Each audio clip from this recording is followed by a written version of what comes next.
Selamat datang Bapak Ibu di pertemuan ke-5 Inkubator Bisnis Politeknik APP Jakarta tentang menjaga kualitas dan pelayanan. Ya, kualitas itu apa ya Bapak Ibu ya? Coba silakan Bapak Ibu kemukakan kualitas itu apa dengan bahasa Bapak Ibu sendiri ya. Nanti di sini Bapak Ibu coba pancing untuk mereka bisa bicara tentang kualitas gitu ya. Nah oke, tadi kan Bapak Ibu sudah bicara apa itu kualitas segala macam. Nah sekarang saya punya permainan nih. Iya, saya punya 2 gambar di situ. Yang pertama ada gambar kucing. Sebenarnya dua-duanya sama, patung kucing, motifnya juga warna-warni, motifnya juga banyak gitu ya, ada total-total, ada garis-garis seperti itu. Cuman bedanya satu ekornya panjang bagus gitu ya, yang satu tuh kayak ekornya kayak dipotong gitu. Nah, pada suatu hari ada buyer atau pembeli dari Bulgaria yang memesan 1000 patung kucing dari kayu. Nah, menurut Bapak Ibu nih, oke, ini saya sebut gambar kucing yang berekor panjang ini gambar 1 ya Bapak Ibu ya. Yang berekor pendek ini gambar 2. Nah, oke. Silakan Bapak Ibu chat nih ke saya. Kira-kira yang mana yang lolos QC? Ayo chat nih, cepat. Siapa yang mencoba menebak atau menerka-nerka yang lolos QC? Gambar 1 silakan di chat. Cukup tuliskan angkanya saja, 1 atau 2. Oke, saya sudah melihat banyak chat di sini. Ada yang jawab 1, ada yang jawab 2 gitu ya. Nah, oke. Baik, saya akan coba buka nih Bapak Ibu. Ternyata setelah dilihat-lihat ada budayanya, ada adat istiadat, ternyata yang dipilih atau yang layak lolos QC untuk disampaikan ke pembeli dari Bulgaria adalah yang gambar kedua. Loh, kenapa? Kan itu cacat gitu ya, ekornya pendek kayak dipotong gitu.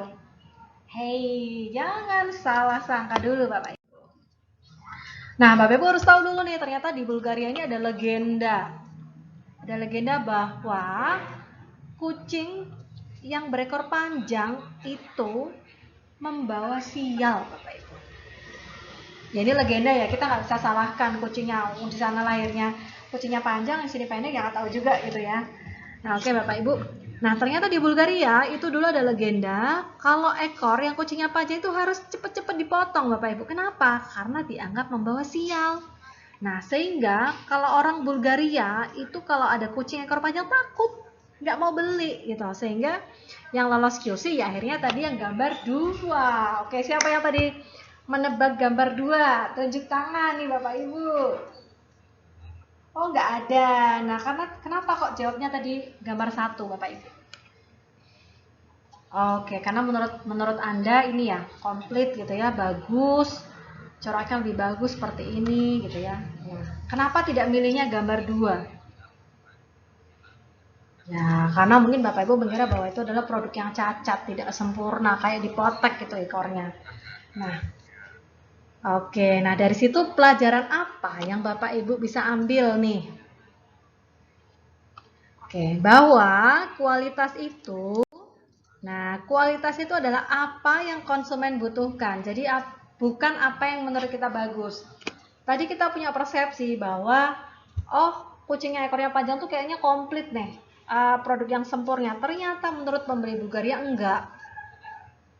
Justru kalau ada kucing ekor panjang di sana itu berarti dianggap produk yang cacat. Itu Bapak Ibu. Jadi di sini yang akan kami tekankan adalah bahwa kualitas itu adalah apa yang konsumen butuhkan. Sehingga kalau Bapak Ibu nanti ada order, ada yang pesan, Bapak Ibu harus yakinkan dulu spesifikasi produk yang dibutuhkan itu apa. Donat seperti apa yang dimau? Donat kampungkah atau donat masa kinikah? Toppingnya seperti apa juga Bapak Ibu juga harus tahu gitu ya. Oke. Kenapa kok seperti itu Bapak Ibu? Karena kalau kita bisa memberikan kualitas minimal sama dengan yang diinginkan oleh pembeli, maka pembeli bisa puas gitu. Karena kepuasan itu munculnya dari membandingkan antara realita dengan harapan. Kalau harapannya saya dapat 6, ternyata saya dikasihnya 5, saya kecewa nggak? Kecewa. Kalau saya harapannya dikasih 6, tiba-tiba saya dapatnya 10, saya happy nggak? Happy. Nah, ini ada cerita Bapak Ibu. Ini adalah sebuah catering, ya, ada sebuah catering, catering tumpeng gitu ya, ada pesanan tumpeng untuk ulang tahun perusahaan gitu. Sebetulnya tidak ada spesifikasi khusus yang dipesan oleh pembeli, yang penting adalah tumpeng, tujuannya untuk ulang tahun kantor gitu ya. Nah, si cateringnya itu dia mau bersusah payah melakukan riset observasi gitulah. Ini kantor namanya apa, segala macam. Akhirnya dibikinlah tumpeng, istilahnya tumpeng masak ini nih. Dia diberikan, kalau tumpeng dulu itu kan ada kayak puncuknya gitu ya. Kalau sekarang mungkin tumpengnya dibikin lebar, terus ada tulisannya MPM. Jadi itu kayak sesuatu yang di luar ekspektasinya konsumen. Konsumen sih bayangnya ya tumpeng gitu aja sih gitu. Ternyata enggak, ternyata mereka menerimanya lain Bapak Ibu. Dan itu melebihi harapannya si konsumen, bahwa ternyata dituliskan MPM-nya, kemudian mungkin si pembeli ini memotret kantornya gitu ya, ada tamannya segala macam, jadi itu kayak dibentuk kayak mirip dengan kantornya. Nah itu kan jadi kayak satu kepuasan tersendiri gitu ya. Nah, kenapa kok kita perlu memberikan kepuasan ke pelanggan? Nah, Bapak Ibu lihat, kalau zaman dulu orang puas ngomongnya cuma ke satu orang doang nih Bapak Ibu. Nah kalau sekarang orang itu punya senjata banyak, namanya adalah media sosial. Kalau orang happy, dia akan ngomong itu di media sosialnya, entah itu WhatsApp, entah itu Instagram, Facebook, segala macam. Nah demikian juga kalau dia merasa tidak puas gitu ya, dia juga akan bilang, dan itu tuh cepet banget penyebarannya, cepet sekali. Nah, mana yang pengen Bapak Ibu ambil nih, memberikan kepuasan untuk pelanggan atau pelanggannya nggak puas? Pasti pengen pelanggan puas ya. Nah, kalau pelanggan puas berarti Bapak Ibu harus perhatikan kualitas produk Bapak Ibu gitu ya. Kenapa? Ya kalau misalkan pelanggan puas kan dia memberikan testimoni di berbagai macam media sosialnya. Akhirnya mungkin kita dapat pesanan dari orang yang mungkin kita sama sekali nggak kenal gitu. Kok tiba-tiba ada orang Kalimantan pesan saya, dilihatnya dari mana? Ternyata dia melihat dari media sosial temennya gitu ya. Temennya mungkin dia tagih dari mana gitu. Jadi ada rekomendasi. Sehingga apa? Kalau ada pelanggan Bapak Ibu ini sampai jadi agen iklannya Bapak yang gratis gitu ya, tanda kutip gratis, itu berarti membuka peluang pasar yang jauh lebih besar lagi untuk pertumbuhan usahanya Bapak Ibu gitu. Kalau dulu orang cuma bilang satu, sekarang tersebarnya cepat banget. Nah, demikian juga kalau misalkan pelanggan tidak puas nih, hati-hati, bahaya sekali.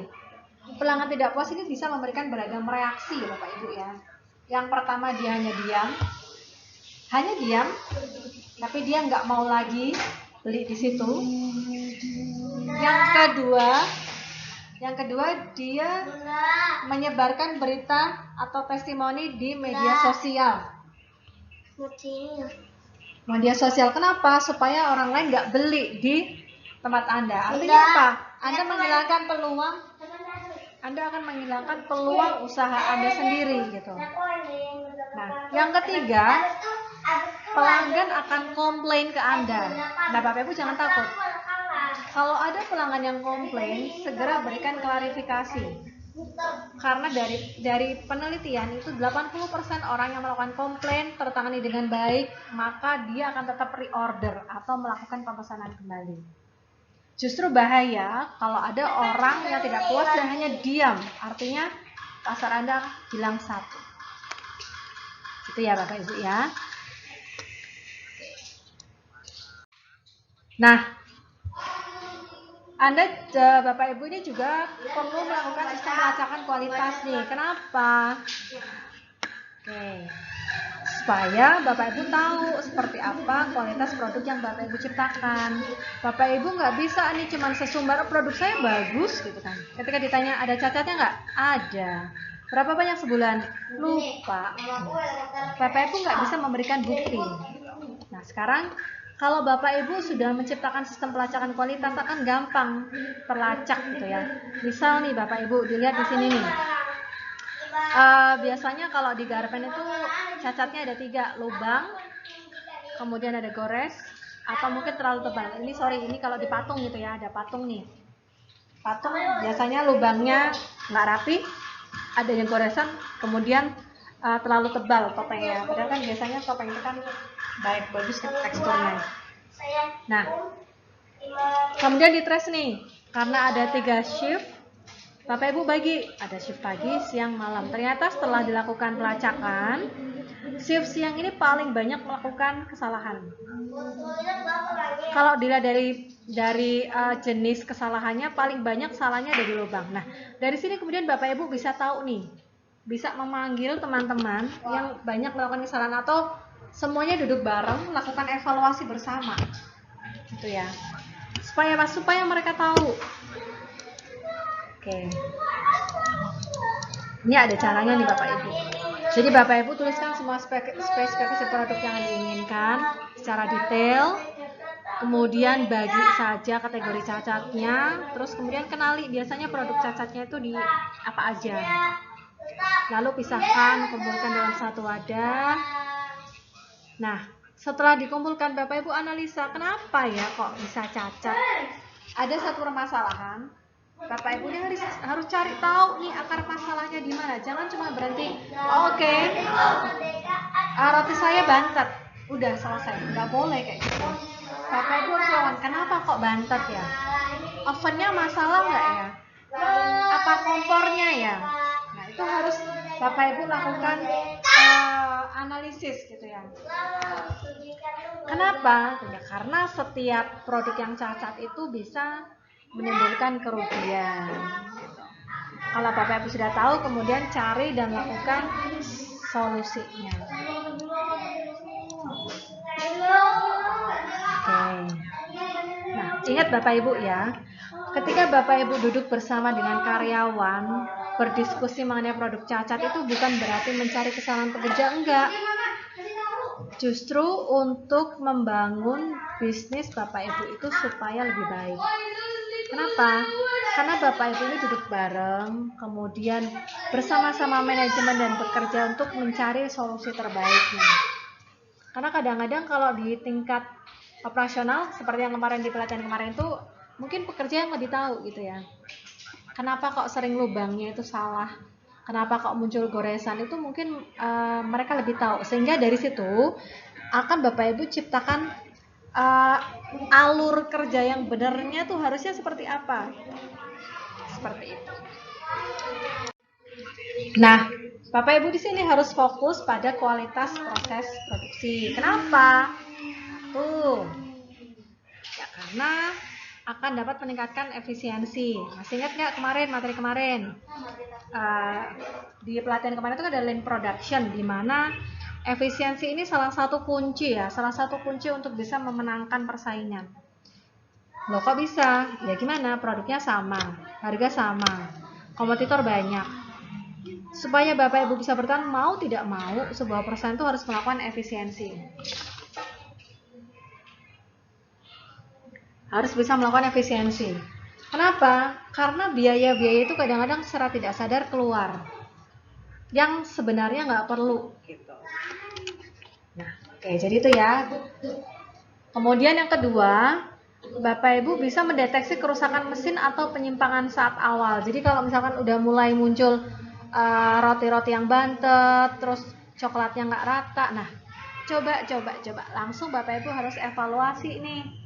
Jangan-jangan peralatanku yang salah gitu ya, takaranku yang salah, atau mungkin timbangannya nggak cocok nih gitu, udah mulai rusak nih timbangannya gitu ya. Kemudian ini juga bisa mencegah cacat pada produk. Kenapa Bapak Ibu?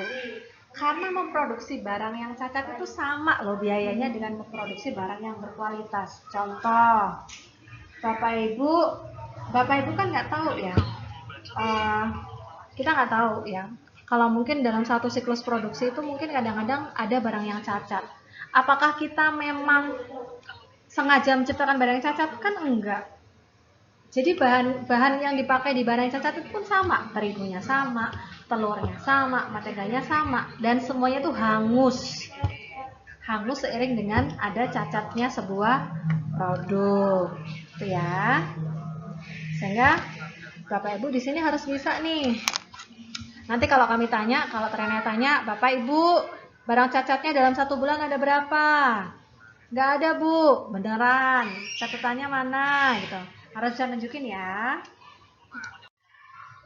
Nah, kenapa kok kita harus menjaga itu Bapak Ibu, menjaga kualitas? Ya karena Bapak Ibu lihat aja nih, biaya-biaya yang terlihat dari produksi kualitas yang rendah itu apa yang terbuang?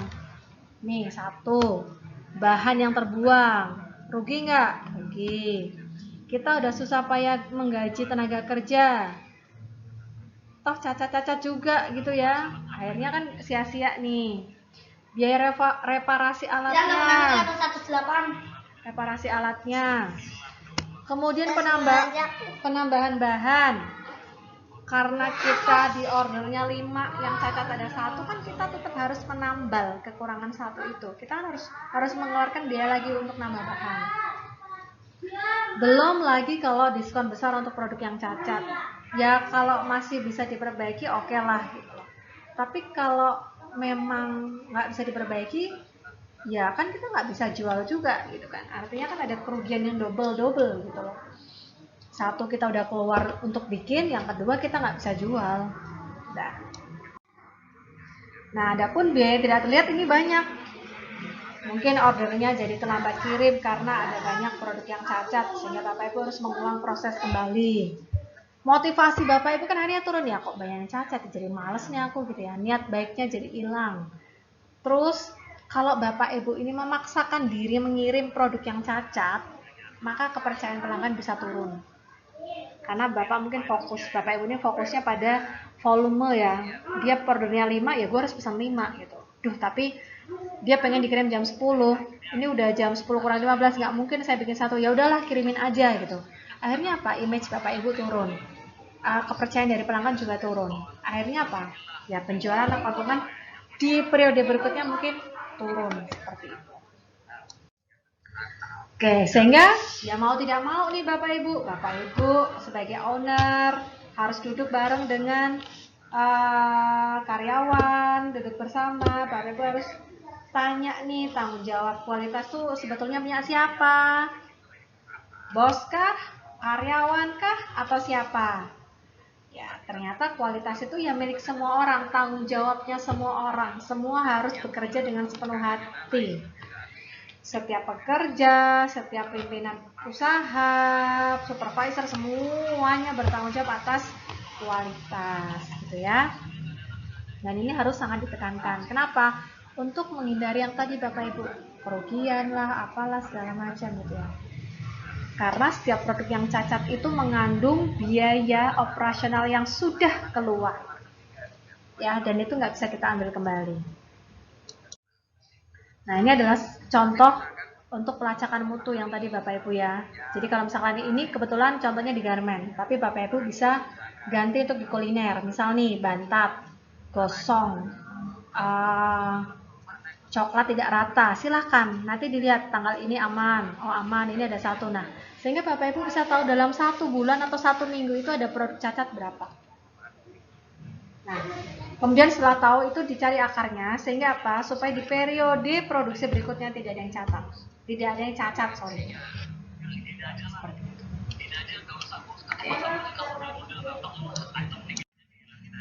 Nah, oke. Ya, sebelum kita beranjak ke mutu layanan, kira-kira Bapak Ibu, apakah sudah paham kualitas tadi apa ya Bapak Ibu? Kualitas. Nah, kualitas itu ingat ya, kualitas itu adalah apa yang diinginkan oleh pembeli. Jadi kita tidak perlu memaksakan diri untuk menciptakan kualitas yang kita mau. Kalau pembeli cukupnya di angka 5, berikanlah angka 5 atau 6. Nggak perlu kita ngasihnya 8 banget. Misalnya pembeli hanya saya butuh frozen food yang layak makan, nggak pakai merek nggak apa-apa, yang penting kemasannya tidak koyak, dia tidak basi, tidak berjamur, udah itu aja. Ya at least berikanlah frozen food yang layak makan, alhamdulillah rasanya enak, kemasannya juga baik, di vakum seperti itu, mereka sudah puas gitu. Nggak perlu Bapak Ibu memaksakan diri kemudian memakai merek kalau memang dia tidak mau pakai merek, karena mungkin akan dijual lagi. Justru kalau Bapak Ibu pasang merek, dia akan komplain, kok dipasang merek Bu? Kan saya mau jual lagi, saya mau pasang merek saya, misalkan seperti itu. Ya nggak ada masalah dipasang merek dia, atau dia akan pesan lagi sama kita kan. Jadi Bapak Ibu perhatikan apa yang dimaui oleh si konsumen gitu ya. Oke, sekarang kita beranjak ke mutu layanan. Nanti kita akan kenalan dengan yang namanya dahak. Apa ini dahak? Dahak ini bukan dahak yang ada di tenggorokan Bapak Ibu, tapi tingkat kebutuhan konsumen. D-nya ini adalah dasar, kebutuhan dasar. Kalau saya sebagai konsumen produk roti gitu ya, kebutuhan dasar saya adalah rotinya itu bisa dimakan, tidak keras, kemudian tidak menimbulkan keracunan. Itu adalah kebutuhan dasar saya. Harapan saya berarti produk itu dikemas dengan baik. Ya, selain tadi kebutuhan dasar ditambahkan dikemas dengan baik. Ya, yang artinya tingkat kebutuhan harapan ini berarti semua kompetitor atau semua pesaing ini bisa melakukan hal yang sama. Nah, kemudian angan-angan saya, ya, saya kalau di roti itu rotinya empuk, dia bisa disimpan di luar kulkas juga enak, tahan selama 3 hari, kemudian rasanya enak banget, gitu ya. Terus kemudian kemasannya cantik, nggak cuma baik tapi kemasannya cantik gitu ya. Oke. Dan mungkin kalau untuk kejutannya mungkin kalau saya misalkan ketika saya pesan saya ditanya ini kebutuhannya untuk apa ya Bu, untuk arisan kah atau untuk dikasih ke orang kah? Kenapa? Karena akan diberikan semacam ucapan. Senang nggak kira-kira tiba-tiba datang produk gitu ya, cantik kemasannya, rasanya enak segala macam, terus kemudian diberikan ucapan selamat menikmati Bu Fajri ya, loh nama saya disebut-sebut lagi, itu kan wow ya, maksudnya ini nggak semua orang melakukan ini gitu loh, nggak semua orang penjual tuh melakukan ini, kayaknya cuma dia doang yang memperlakukan saya tuh kayak raja. Jadi tingkat kebutuhan kejualan tuh benar-benar yang nggak pernah saya sangka, yang kayaknya tuh nggak bakal dilakukan orang, yang misalnya saya pesen roti 1 terus saya diberikan bonus yang lain apa, misalnya sampel ini sampel itu yang memang rasanya juga enak, jadi apa ya, terus dia tahu kapan saya ulang tahun misalnya, itu adalah tingkat kebutuhan kejutan si konsumen. Nah ini yuk kita isi bareng-bareng ya. Sekarang saya akan coba ambil satu contoh deh. Siapa yang mau jadi relawan nih kok, relawan. Siapa yang bersedia nih? Saya jadikan contoh. Oke, ada Bu Lili. Bu Lili ini produksi apa ya? Oh, produksi kue ya. Baik. Oke, sekarang anggap saja Bu Lili ini mau beli kue nih. Saya balik nih, Bu Lili sebagai konsumen. Bu Lili punya kebutuhan dasarnya apa? Oh, misalnya, saya catat ya. Oke, saya akan coba catat di situ. Kebutuhan dasarnya Bu Lili adalah ini. Oke. Harapannya Bu Lili kalau beli kue apa? Angan-angannya apa? Oke, kejutannya apa? Nah, oke, semuanya udah dapat ya Bu ya. Nah, kira-kira ini bisa nggak diterapkan di usahanya Ibu? Jadi silakan PR-nya itu ya Bu ya. Nanti coba tolong minimal yang harus Bapak Ibu berikan itu adalah harapan. Kalau Bapak Ibu bisa beranjak ke angan-angan itu jauh lebih bagus, jempol. Apalagi Bapak Ibu bisa mewujudkan kejutan, itu luar biasa. Itu ya. Oke, nah nanti di sini Bapak Ibu silakan berinteraksi karena memang training ini tuh lebih banyak interaksi ya Bapak Ibu. Jadi fokus kita bukan memberikan materi tapi berinteraksi, mengajak mereka memahami apa yang kita berikan. Jadi percuma kalau kita memberikan materi dengan cepat-cepat buru-buru gitu ya, ngejar waktu tapi nggak dapat apapun si sertanya. Jadi lebih baik serta sedikit, mereka paham, mereka bisa menerapkan itu di usahanya itu jauh lebih baik. Oke, nah sekarang kita coba nih lihat Bapak Ibu, ya meskipun kita bukan old, ya meskipun kita old tapi tetap now ya, kita harus tahu nih karakteristik konsumen masa kini itu kayak apa sih? Mereka biasanya punya finansial lebih tinggi, mereka lebih teredukasi, lebih gampang cari informasi di internet gitu ya. Terus di media sosial segala macam, terus pengen tahu gitu ya. Kayaknya kalau judul makanan yang aneh-aneh tuh kayaknya mereka jadi pengen beli, kayak misalkan rawon setan gitu-gitu, kayaknya apa sih rawon setan gitu ya. Tapi mereka juga lebih mudah bosan dan tidak loyal. Jadi kalau mereka menganggap ada produk yang lebih menarik, mereka akan pindah. Sehingga di sini Bapak Ibu kalau ingin menggait konsumen yang masa kini, Bapak Ibu harus cepat berinovasi. Jadi kalau jangan mempertahankan menu yang ini aja. Oke lah, ada menu yang spesial, tapi Bapak Ibu juga perlu memberikan adaptasi menu. Jadi misalnya ada menu diet, ada menu yang menu sehat gitu, silahkan gitu. Bapak Ibu boleh ikuti tren, silahkan. Oke, nah salah satu caranya untuk mengetahui kebutuhan atau keinginan konsumen adalah dengan meminta umpan balik. Caranya bisa lewat interview, nanya lewat chat. Kalau dia datang ke toko ditanya silakan. Kemudian bisa juga melakukan survei atau juga dengan mystery shoppers atau Bapak Ibu pura-pura beli nih. Pura-pura beli di tempat Anda sendiri. Lama nggak prosesnya? Anda puas nggak dengan pelayanannya? Itu harus diterapkan. Oke, nah ini salah satu contoh feedback form ya. Bisanya dengan centang-centang aja atau bisa dengan kalau sekarang pakai Google Form gitu ya. Tinggal diklik-klik aja gitu ya. Nanti boleh minta tolong ke trainernya nih ngajarin gimana bikin feedback survei gitu. Oke, nah ini cara-cara untuk mengidentifikasi, bukan cara, tapi ada dimensi-dimensi mutu layanan yang biasanya diberlakukan pada tempat-tempat usaha. Jadi kalau kita nyebutnya ada yang terar, ada yang reter gitu ya, tapi sebetulnya sama sih itu. Tangible itu adalah tampilan.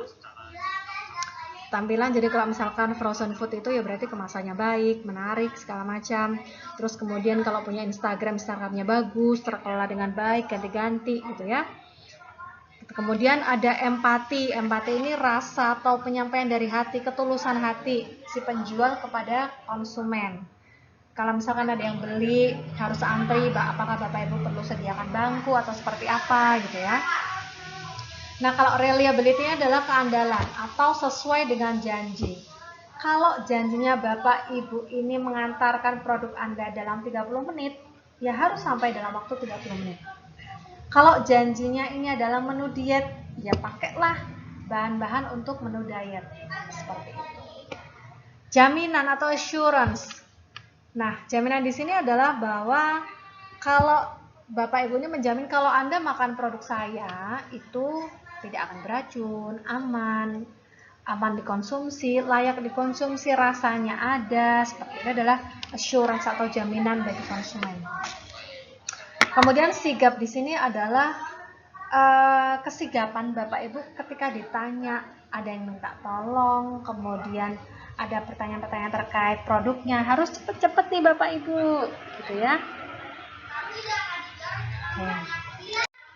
Nah, ini tadi yang sudah ya. Jadi tangible atau tampilan tuh mungkin ya sebelumnya gitu aja, ada meja, ya udahlah gitu. Tapi setelah diatur-atur kembali, apalagi ada PPKM gitu ya. Jadi Bapak Ibu mungkin perlu melakukan penyesuaian nih. Penyesuaian sehingga mungkin diberikan jarak, satu meja isinya hanya 2, kemudian berikanlah gambar-gambar menu nih, gambar-gambar menunya dipasang sehingga orang kalau nggak ngerti namanya, cukup nunjuk aja, Mbak saya mau pesan yang itu tuh, kayaknya menarik gitu ya. Karena di samping untuk estetika juga untuk memudahkan konsumen. Oke, empati. Nah, empati itu Bapak Ibu menunjukkan perhatian yang tulus. Jadi caranya komunikasi. Jadi kalau Bapak Ibu ditanya konsumen itu tolong dilihat matanya, jangan terkesan cuek gitu ya. Jadi kalau ada yang komplain ya Bapak Ibu juga harus tanggapi dengan baik, nggak dengan marah-marah balik gitu ya. Gitu. Terus misal nih Bapak Ibu perlu nggak bikin tempat cuci tangan gitu ya. Terus menyapa konsumen, terus tanya kira Bapak Ibu gimana makanan saya? Apa yang perlu saya tambah atau kurangi di situ gitu. Kalau kitanya membuka diri, saya rasa sih konsumen akan dengan enaknya memberikan masukan sih. Itu sih kalau dari saya. Nah, kemudian ada yang namanya keandalan. Nah, keandalan itu kemampuan memberikan layanan secara tepat dan akurat. Jadi sesuai janji ya. Misal nih ketepatan waktu pelayanan, kemudian tagihannya sesuai. Jadi kalau misalkan Bapak Ibu menampilkan harga di katalognya 5.000 ya. Kalau ada penyesuaian harga, katalognya harus diganti. Saya sendiri sering merasakan sebel kalau saya pesen 5.000, saya klik karena di situ harganya 5.000, ternyata ada kenaikan harga 6.000. Kan kesel ya gitu ya. Meskipun 1.000 tapi berarti kan dia nggak sesuai janji nih gitu. Nah, udahlah nggak usah beli lagi di situ. Kemudian bisa juga menanyakan secara pribadi testimoni customer seperti apa. Kemudian jaminan. Nah, jaminannya ini adalah gimana caranya pekerja-pekerja kita dan pekerja kita bisa menumbuhkan kepercayaan dan keyakinan konsumen terhadap perusahaan. Jadi kalau sekarang mungkin konsumen kita dibekali dengan minimal masker dan sarung tangan ya Bapak Ibu. Minimal masker dan sarung tangan, apron lebih baik lagi. Dan tolong jangan biarkan mereka bergerombol gitu. Karena saya pernah mengalami waktu saya lagi dinas gitu ya. Saya akan beli makanan di luar gitu karena memang tidak disediakan oleh hotel. Ketika saya menginginkan beli sesuatu produk itu, saya melihat bahwa pegawainya sedang berkerumun di luar. Nah, mengingat sekarang ini sedang pandemi, saya memutuskan nggak jadi beli. Saya lebih baik nyari produk yang lain yang pekerjanya nggak bergerombol. Karena mereka bergerombol lepas masker dan merokok itu ya, saya sih nggak pengen pulang ke rumah terus bawa penyakit gitu ya. Mungkin itu perlu diperhatikan juga nih, jaminan. Apalagi di pandemi ini Bapak Ibu harus bisa memberikan jaminan kesehatan dan keselamatan nih. Apalagi Bapak Ibu ini bekerjanya kebanyakan di bidang kuliner gitu ya. Kan ngeri-ngeri sedap ya Bapak Ibu ya. Bisa juga misalnya kalau misalkan Bapak Ibu ini pakainya minyak, bukan minyak yang curah gitu ya, Bapak Ibu bisa tampilkan itu di etalasenya. Jadi supaya si pembeli itu yakin bahwa yang saya beli itu memang produk yang kualitasnya bagus.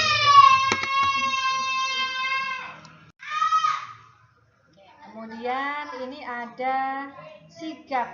Nah, kalau ngelayanin ini ya jangan lama-lama gitu.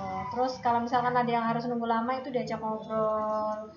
Kemudian kalau ada telepon itu harus diangkat pada dering kedua, nggak boleh dering ketiga. Jadi kalau kring kring harus cepat-cepat diangkat. Kalau chat ini lagi-lagi saya ingatkan Bapak Ibu, kalau yang masih personal tolong segera ubah ke bisnis, platform yang bisnis. Kenapa? Bapak Ibu bisa mengeset jawaban otomatis. At least orang kalau di chat ada jawaban tuh happy, berarti ada tanggapan gitu ya. Meskipun nanti akan dihubungi kembali gitu. Meskipun itu yang jawab mesin, tapi at least ada tanggapan yang masuk daripada hanya centang 1 atau centang 2. Oke, nah ini ada beberapa contoh keluhan feedback negatif. Ini kebetulan ini kisah nyata ya Bapak Ibu ya, kami ambil gitu ya, tapi ini kayaknya di jasa hotel gitu. Oke, nah di situ dia memberikan testimoni di internet gitu ya, di kolom pembaca, dan mungkin dia kemudian menyebarkan juga di media sosialnya gitu ya. Dan tidak ada dan yang seperti ini Bapak Ibu perlu tanggapi. Ini adalah contoh feedback negatif. Kalau ini adalah feedback yang positif. Salam hangat. Nah, kira-kira kalau yang positif, Bapak Ibu juga perlu tanggapi. Terima kasih sudah memberikan kepercayaan kepada kami untuk melayani Bapak. Kalau yang negatif yang tadi juga Bapak Ibu juga perlu tanggapi. Terima kasih atas komplain yang Bapak Ibu sampaikan. Perlu diinformasikan bahwa bla bla bla bla bla. Bapak Ibu perlu mengklarifikasi kenapa kok terjadi demikian. Ada pergantian shift mungkin, dan Bapak Ibu perlu berikan harapan bahwa permasalahan ini sudah menjadi evaluasi kami dan kami akan perbaiki di kemudian hari supaya tidak ada kejadian yang sama berulang. Itu perlu Bapak Ibu sampaikan. Oke, ini ada beberapa cara menanggapi keluhan atau komplain konsumen gitu ya. Ini Bapak Ibu, jadi Bapak Ibu harus melakukan langkah-langkah ini dulu. Analisis dulu seperti apa. Bapak Ibu harus bisa memahami, baru berikan respon dan aksi. Jadi yang pertama, dengerin dulu. Kalau ada orang komen, dengerin aja. Jangan menyela dan jangan juga memberikan kemarahan gitu ya. Kemudian langkah berikutnya adalah mengerti. Jadi Bapak Ibu mengkonfirmasi, oke, jadi Bapak Ibu mengeluhkan roti yang berjamur ya Pak di sisi sebelah sini, oke. Kemudian ucapkan terima kasih dan kemudian aksi. Nah, kenapa kok Bapak Ibu melakukan ini? Dan perlu saya sampaikan, mungkin Bapak Ibu yang produksi minuman, ada baiknya Bapak Ibu menyimpan produk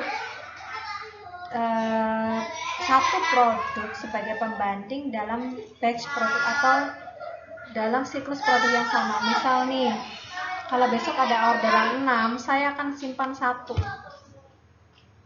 sampai si produk ini dinyatakan expired. Artinya apa? Kalau ada kemudian komplain keracunan segala macam, produk yang Bapak Ibu simpan ini bisa sebagai pembanding. Itu juga perlu dilakukan Bapak Ibu. Apalagi Bapak Ibu ini kan pekerjaan di kuliner ya. Sering sekali mungkin ada orang yang gak suka, jadi mungkin ya entah gimana terus tiba-tiba bisa keracunan apa segala macam. Nah, Bapak Ibu perlu untuk menyimpan sedikit istilahnya sampel makanan sampai nanti si konsumen itu closing. Closing itu artinya oke, kita tunggu tidak ada komplain, oke, barang ini bisa diusahakan, entah itu dimakan, entah diapain, terserah. Itu perlu Bapak Ibu menyediakan pembanding. Just in case, kita perlu jaga-jaga aja supaya di kemudian hari kalau ada apa-apa itu ya moga-moga tidak terjadi, Bapak Ibu ini punya produk pembanding. Jadi, di tempat Bapak seperti itu, mungkin Bapak atau Ibu nyimpennya nggak dapat kali ya. Kenapa? Kalau saya bilang demikian, saya juga punya produk pembanding yang sama, sesuai instruksi sesuai instruksi bahwa ini produk saya ini masih baik-baik aja loh. Bapak Ibu bisa lihat ini batch produk yang sama. Mungkin Bapak Ibu bisa tempeli itu produksinya kapan, jam berapa. Silakan. Dan itu selalu kami ajarkan untuk Bapak Ibu punya produk pembanding. Oke. Dan sebagai langkah akhir dari komplain ini adalah Bapak Ibu perlu memberikan solusi. Jadi konsumen itu sebetulnya butuh solusi. Kalau udah seperti ini bagaimana? Apakah saya mau di-refund? Apakah saya akan diberikan ganti yang baru atau bagaimana? Atau saya boleh milih antara keduanya? Jadi silakan berikan aksinya apa gitu ya. Oke. Dan ini adalah sesi yang ketiga, yakni standar mutu layanan. Di sini Bapak Ibu ini harus tahu betul standar produknya Bapak Ibu ini kayak apa. Nah, misal nih, kalau saya yang bikin nih jadinya produk seperti ini. Jangan sampai ketika ada yang pekerjaan Anda membuat hasilnya beda, itu namanya nggak standar Bapak Ibu. Jadi yang standar itu ya siapapun yang buat sama, gitu ya. Nah, gimana caranya supaya produk kita itu punya standar? Ya, mau tidak mau kita harus membuatkan yang namanya standar operasional prosedur. Ya, apa itu SOP? Ya, dia tuh standar untuk mengerjakan suatu kegiatan. Jadi misal nih, standar penggorengan donat. Nah, jadi siapapun yang goreng, apakah saya, apakah anak saya, apakah suami saya, apakah pekerja itu sama. Hasilnya akan sama. Ada ring putihnya di tengah gitu ya. Kalau donat kan kayak gitu ya Bapak Ibu ya. Tuh, jadi misal nih, berapa banyak minyak yang ditaruh di wajan, berapa lama pemanasannya, berapa lama menggorengnya, di suhu berapa donat itu boleh digoreng. Itu adalah salah satu SOP-nya. Fungsinya apa? Ya supaya standar, supaya seragam. Jadi siapapun yang melakukan itu memastikan semua orang itu mengerjakan prosedur yang sama, caranya sama, ukurannya sama, dan dia juga akan memberikan langkah-langkah supaya siapapun yang bekerja, entah itu owner, entah itu pekerja, itu lebih teratur dan sistematis seperti itu. Oke. Dan SOP ini Bapak Ibu sangat diperlukan ketika Bapak Ibu mengurus izin edar BPOM. Entah itu MD, entah itu ML. MD itu untuk dalam negeri dan ML untuk luar negeri. Oke. Nah, entah itu. Jadi SOP ini nanti akan ditanya nih. Saya rasa sih nanti untuk pengurusan halal pun akan ditanya SOP, cara pembuatan produk, cara penyimpanan produknya juga akan ditanya. Karena akan dilihat siapa tahu mungkin di tengah-tengah proses, entah itu penyimpanan, entah itu penerimaan barang, entah itu pemasakan makanan, itu ada hal-hal yang dirasakan tidak pas gitu ya. Nah, sehingga SOP ini perlu dibuat, sesederhana apapun SOP perlu dibuat ya Bapak Ibu ya. Jadi misal nih kalau Bapak Ibu belanja kunyitnya ditaruh di mana, disimpannya di mana, apakah di wadah tertutup kering, apakah dia ditaruh di kemasan atau bagaimana. Nah, itu dituliskan saja gitu. Karena ini nanti akan ditanyakan Bapak Ibu. Nanti kalau misalkan kita pas ada materi BPOM, kita akan coba lihat lagi nih ya, apa sih manfaatnya SOP standar. Nah, kenapa? Ya, ini adalah salah satu cara menjaga standar pelayanan, yaitu tadi harus ada SOP-nya, kemudian SOP itu nggak cuma dibikin aja, tapi juga diberitahukan atau diinformasikan kepada semua orang yang bekerja dengan kita. Kemudian dilakukan pengamatan, apakah nggak usah tegang-tegang ya, maksudnya dilakukan saja pengamatan secara berkala gitu ya. Apakah SOP-nya itu udah tepat, atau jangan-jangan mungkin ada prosedur yang lebih lebih gampang tapi tidak membuat rasa atau aroma berubah gitu ya, sehingga nanti Bapak Ibu bisa lakukan evaluasi internal nih, kira-kira ada nggak yang mau diubah dari SOP gitu. Oke, masih ada lagi nggak ya? Oke, nah ini Bapak Ibu, SOP itu nggak bisa lisan ya, nggak bisa lisan. Coba bayangkan kalau SOP harus lisan. Kalau setiap hari karyawan kita ganti, berapa kali kita akan ngomong gitu ya. Jadi SOP itu harus tertulis ya, dan semua staf harus mengetahui adanya SOP, dan itu sudah jadi satu standar yang harus disetujui oleh semua orang yang bekerja di perusahaan kita. Jadi ingat Bapak Ibu, SOP harus tertulis nih. Kalau yang saat ini belum ada SOP, silahkan bikin SOP sesederhana apapun. Nanti silahkan tanya trainernya ya, karena tanya itu gratis. Bahkan mungkin akan berhadiah berhadiah order gitu kali ya, berhadiah order gitu ya. Jadi tolong PR-nya tadi apa aja Bapak Ibu ya? Kualitas, Bapak Ibu harus mencatat nih berapa produk yang cacat. Bapak Ibu lakukan analisis, cari solusi. Kemudian Bapak Ibu tadi bikin apa? Dahak, masih ingat gak ya? Oke, Bapak Ibu bikin dahak. Cari kira-kira pelayanan apa yang bisa Bapak Ibu Bapak Ibu inginkan kalau Bapak jadi konsumen produk Anda. Kemudian terapkan di usaha Bapak Ibu.